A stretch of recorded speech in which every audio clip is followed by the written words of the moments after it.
لا الہ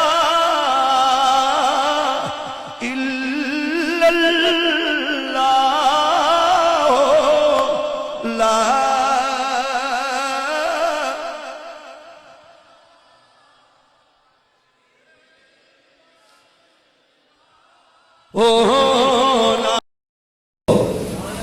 کہ ان کے یہ جو اشعار ہے نا اس وقت کفار کے سینوں میں یہ میٹھے سے زیادہ لگتے ہیں.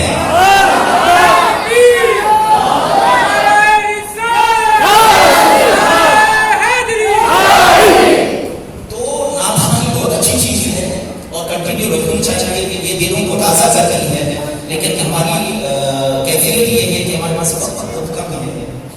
ایک ہی بات میں آپ کے سامنے لمحہ صاحب کو دعوت خطاب پیش کرتا ہوں کہ اذان ہوتی ہے اس میں ہم لوگ کیا کیا کر رہے ہیں کہ جب اشہد ان محمد رسول اللہ کہا جاتا ہے تو ہم درود و سلام پڑھتے ہیں، ہم انگوٹھے جھک کے آنکھوں پر لگاتے ہیں. اس میں کوئی دوسری رائے نہیں ہے کہ جائز ہے اور بہت اچھا بات ہے. یہاں تک کہ احناف کے جو اس وقت بر صغیر کے اندر فقہ حنفی جس پر مضبوط چل رہی ہے اس کی ذات کا نام کیا ہے؟ فتاوی شامی.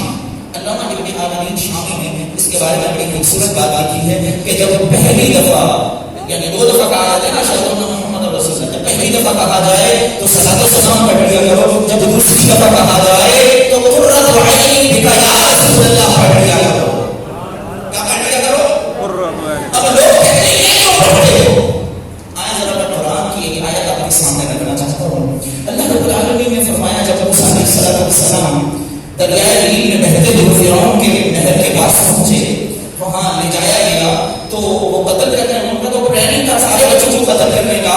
تو وہاں جو فرعون کی بیوی بیٹھی تھی حضرت آسیہ، اس وقت ان کو ایمان نصیب نہیں ہوا تھا، لیکن جب انہوں نے دیکھا حضرت موسیٰ کی زیارت کی تو کیا کہنے لگی؟ قالت امرأۃ فرعون قرۃ عین لی ولد، کہ یہ بچہ میری آنکھوں کی ٹھنڈک ہے. اور فرعون سے کہا تیری آنکھوں کی بھی ٹھنڈک ہے. میرے مصطفیٰ کریم صلی اللہ علیہ وسلم نے امام طبری نے اس کو اپنی کتاب کے اندر اپنی تفسیر کے اندر نقل کیا. میرے مصطفیٰ کریم صلی اللہ علیہ وسلم نے فرمایا یہ جو آسیہ کو ایمان نصیب ہوا اس برکت سے نصیب ہوا کیونکہ اس نے اللہ کے نبی کو اپنی آنکھوں میں ٹھنڈک کہا.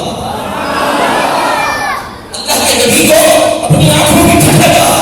اور پھر میرے مصطفیٰ کریم صلی اللہ علیہ وسلم نے فرمایا اس وقت فرعون نے جب یہ سنا کہ قرۃ عین لی ولد یہ کہہ رہی ہے تو اس نے کہا، فرعون نے کہا ہاں تمہارے لیے اما لکی فنعم، تمہارے لیے تمہاری آنکھوں کی ٹھنڈک اوکے ہے چلو چلے گا، لیکن اما لی فلا حاجت لی، مجھے اس کی ضرورت نہیں ہے. میرے مصطفیٰ کریم صلی اللہ علیہ وسلم نے فرمایا اس وقت حضرت موسیٰ علیہ السلام کو فرعون نے کہا مجھے اس کی ضرورت نہیں ہے، یہ میری آنکھوں کی ٹھنڈک ہے. اللہ نے قیامت کے لیے امام سے محروم کر دیا. جس نے کہا میری آنکھوں کی ٹھنڈک ہے اللہ نے اسے ایمان کی دولت عطا فرما دی، اس کو ایمان کی دولت عطا فرما دی. اور میرے نبی صلی اللہ علیہ وسلم نے اس حضرت آسیہ کے فضائل فرمایا.